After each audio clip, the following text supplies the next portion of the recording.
ہائے دوستو، السلام علیکم ورحمۃ اللہ وبرکاتہ۔ ایک نئے ٹاپک کے ساتھ ہم آج آپ کے سامنے پھر حاضر ہیں۔ وہ ویورز جنہوں نے اب تک ہمارے چینل کو سبسکرائب نہیں کیا ہے، میں ان سے ریکویسٹ کروں گا کہ ہمارے چینل کو سبسکرائب کریں، بیل آئیکن کو پریس کریں تاکہ نیولی اپلوڈڈ ویڈیو ٹائملی ان تک پہنچتے رہیں۔ آج کا ہمارا ٹاپک ہے پائلس۔ لیٹرین کے راستے کا ایک مرض ہے جو بہت ہی عام ہے۔ مرد اور عورتیں لگ بھگ برابر اس کی شریک ہوتی ہیں، اس مرض میں مبتلا ہوتی ہیں۔ 50% لوگوں کو جو اس مرض سے افیکٹ ہوتے ہیں ان میں لیٹرین کے راستے سے خون آنے کی علامات پائی جاتی ہیں، اور وہ لوگ، وہ پاپولیشن جن کی عمر 50 سال سے زیادہ ہے، 50% چانسز اس میں ہوتے ہیں کہ ان میں پائلس ڈیولپ ہو جائے۔ پائلس کیسے اور کن لوگوں کو ہوتی ہے؟ نارملی جو ٹوائلٹ کا راستہ ہے اس کے اراؤنڈ رگوں کا، ایک خون کی رگوں کا ایک گچھا سا بنا ہوتا ہے، ایک جال سا بنا ہوتا ہے، جن کو ہم وین کہتے ہیں۔ یہ ہیمورائڈل وینس ہوتی ہیں جو لیٹرین کے راستے پر پائی جاتی ہیں۔ یہ نارملی فزیولوجیکل پروسیس ہے، لیکن وقت کے ساتھ ساتھ یا تو ان رگوں کو، جو خون کی رگیں ہیں، ان کو سپورٹ کرنے والے اعصاب یا یہ جن پر ٹکی ہوئی ہیں وہ عضلات، وہ مسلز کمزور ہو جائیں، یا ان وین کا پریشر بڑھ جائے، جن کو ہم وینس پریشر کہتے ہیں۔ اگر وینس پریشر رائز کر جائے، اس حالت کی وجہ سے، یعنی رگوں کے کمزور ہونے کی وجہ سے یا وینس پریشر کے کنٹینوس بڑا رہنے کی وجہ سے، ایک وقت کے ساتھ ساتھ یہ رگیں پھول جاتی ہیں۔ ان پھولی ہوئی رگوں کو ہم پائلس کے نام سے جانتے ہیں، اسی کو ہم مسے یا پائلس کے نام سے جانتے ہیں۔ کبھی کبھی پریشر بڑھنے کے ساتھ ساتھ یہ رگیں پھٹ جاتی ہیں، ان کے منہ اوپنس ہو جاتے ہیں اور اس سے بلیڈنگ شروع ہو جاتی ہے۔ یہ کنڈیشن پائلس کہہ جاتی ہے، پائلس کہا جاتا ہے، اسی کو بواسیر کہتے ہیں۔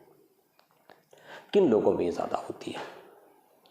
عام طور پر بواسیر ان لوگوں کو زیادہ ہوتی ہے جو لوگ قبض کے شکار رہتے ہیں، یعنی جو ٹوائلٹ میں دیر تک بیٹھے رہتے ہیں۔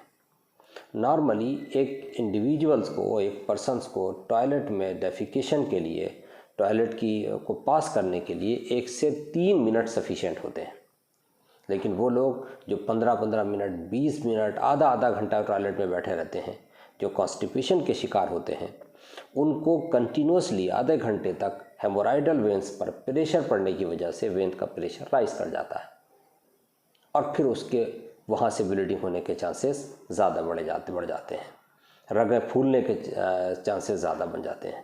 تو وہ لوگ جو قبض کے شکار ہوں ان کو پائلس ہونے کے چانسز کہیں زیادہ رہتے ہیں، یا وہ لوگ جو وزن اٹھانے کا کام کرتے ہیں ان کو پائلس ہونے کے شکار زیادہ رہتے ہیں، یا وہ لوگ جو ٹوائلٹ کے مقام پر، ٹوائلٹ میں جا کر کے زیادہ اسٹرین، زیادہ زور اور پریشر لگاتے ہیں، ان لوگوں کو بھی پائلس ہونے کے چانسز کہیں زیادہ رہتے ہیں۔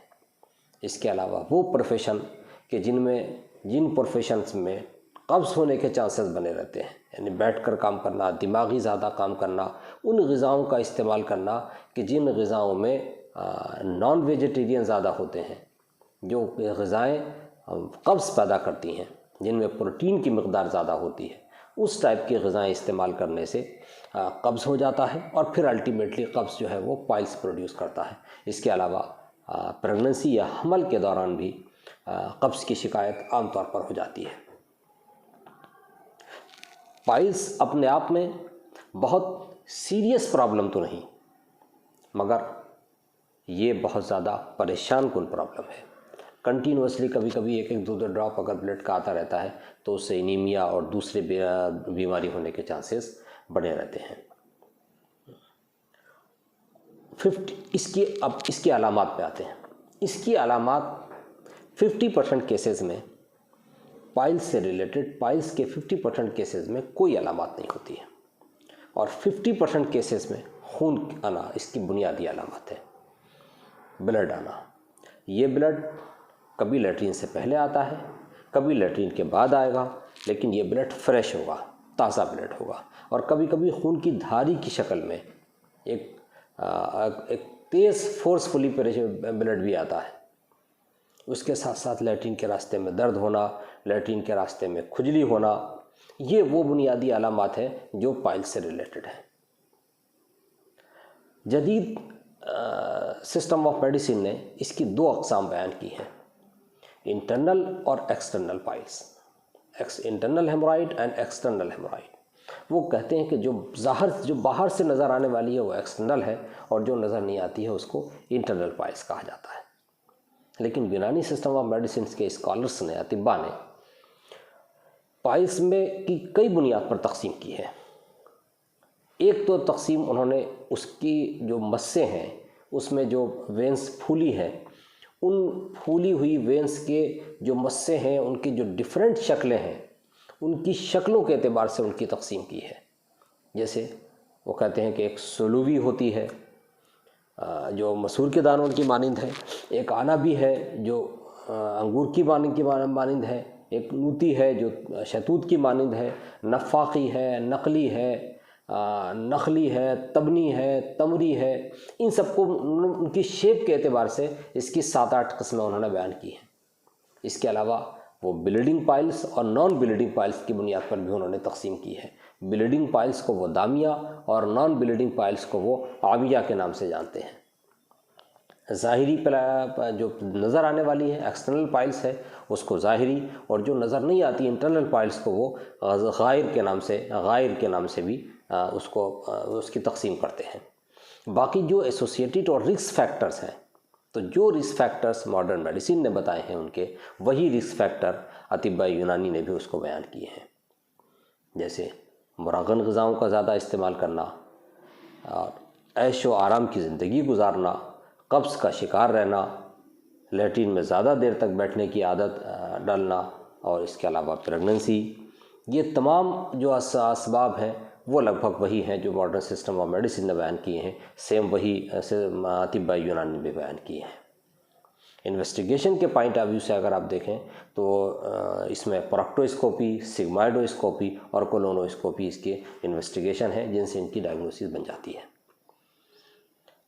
علاج، پائلس کے علاج میں اگر آپ بنیادی طور پر پائلس کی جو علامات دیکھیں تو ان کی علامات میں 2-3 چیزیں بہت زیادہ کامن پائی جاتی ہیں۔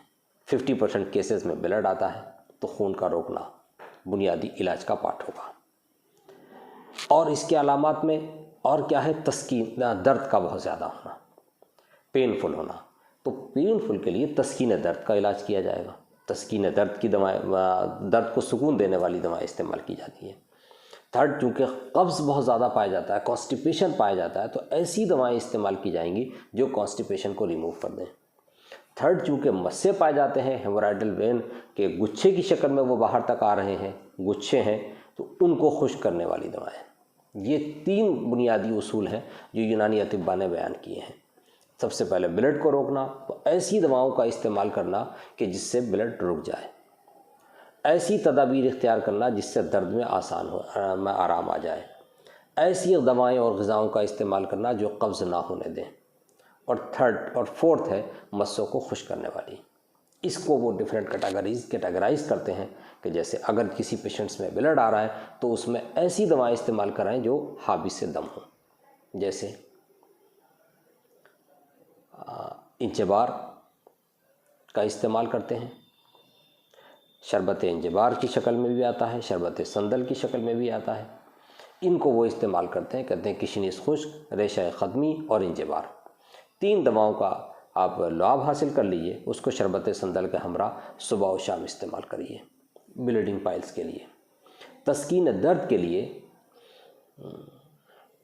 کتاں، میتھی، السی، میتھی، گل ٹیسو، گل بابونا اور ناخونا، ان دواؤں کو ایک پراپر ہم وزن مقدار میں لے لیجئے، ان کو 2 سے 2.5 لیٹر پانی میں بوائل کر لیجئے، اور اس پانی میں پیشنٹس کو بٹھال دیجئے۔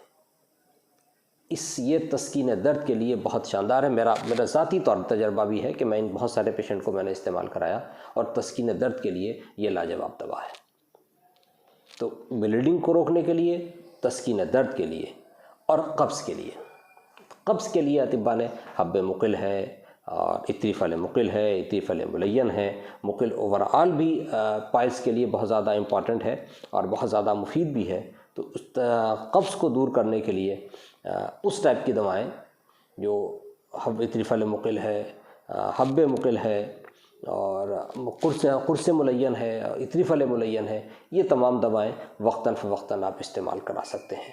مسوں کو مزید خشک کرنے کے لیے لگانے والی دوائیں ہیں. اطباء نے کچھ دواؤں کے ذمات بھی استعمال کرائے ہیں، کچھ کو مرہم بنانے کی شکل میں بھی دیا ہے.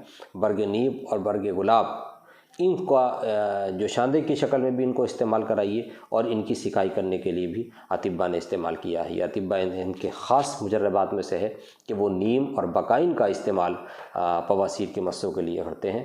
ان کی دھونی بھی دی جاتی ہے، ان کے جوشاندے سے سکائی بھی کی جاتی ہے، آپ دست بھی ان کو ایڈوائز کیا جاتا ہے. تو اس بنیاد پر بواسیر کا علاج کیا جاتا ہے. اور اس کے غذا اور پرہیز میں تو جو اس کے اسباب تھے، جیسے ایسے پیشنٹس کو سبزیوں کا استعمال زیادہ کرنے کی عادت دی جائے، ایسی ہدایات کی جائیں کہ سبزیوں کا استعمال زیادہ کی جائے. لائف میں موومنٹ ان کے انٹروڈیوس کیے جائیں، یعنی کوئی گیم شامل کیا جائے، کھیل کود کیا جائے. غذائی تبدیلیاں، پروفیشنلی تبدیلیاں، جو لوگ بیٹھنے کا کام کرتے ہیں ان سے کہیے کہ چہل قدمی وغیرہ صبح و شام ٹہلا کریں. لیٹرین میں زیادہ دیر بیٹھنے کے عادی ہیں ان کو ختم کی جائے.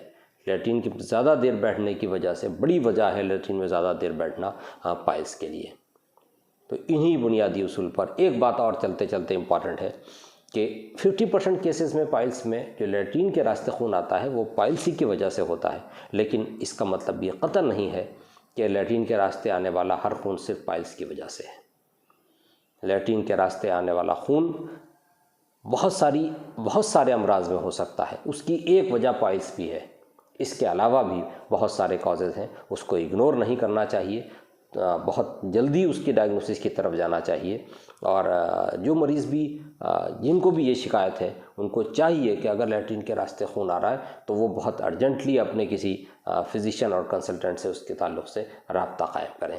اگر آپ ہم سے ملنا چاہتے ہیں تو اسٹیٹ تکمیل الطب کالج اینڈ ہاسپٹل کی او پی ڈی نمبر 102 میں ویڈنسڈے اور فرائیڈے میں او پی ڈی کرتا ہوں اور منڈے 109 میں 109 میں آپ ہم سے ملاقات کر سکتے ہیں.